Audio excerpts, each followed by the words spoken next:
మకర రాశి వారికి ఈ వారం ఎలా ఉంది గురువుగారు? మకర రాశి వారికి 5 గ్రహాలు చక్కగా యోగిస్తున్నాయండి. జన్మ చంద్రుడు, ద్వితీయంలో బుధుడు, తృతీయంలో రవి, శుక్ర, శనులు. అద్భుతమైన శుభకాలం కొనసాగుతోంది. అదృష్ట యోగం సూచితం. వృత్తి ఉద్యోగ వ్యాపారాల్లో మేలు జరుగుతుంది. ప్రధానంగా వ్యాపారంలో బ్రహ్మాండమైన ఫలితాలున్నాయి. ఉద్యోగులకు మేలు జరుగుతుంది. ఏ పని ప్రారంభించినా త్వరగా విజయం లభిస్తుంది. లక్ష్యాలు త్వరగా సిద్ధిస్తాయి.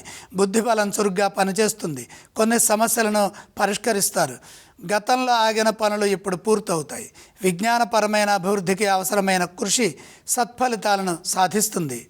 ఎంత సాధన చేస్తే అంత ఉత్తమ ఫలితం లభిస్తుంది. సమాజంలో పేరు ప్రతిష్టలను సంపాదిస్తారు.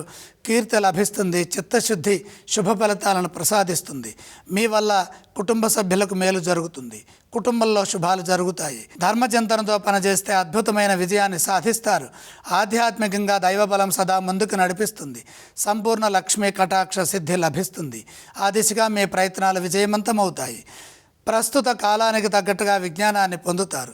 నూతన విషయాలు తెలుసుకుంటారు. ఈ రాశి వారు ఏ స్తోత్రం పఠిస్తే బాగుంటుందంటారు?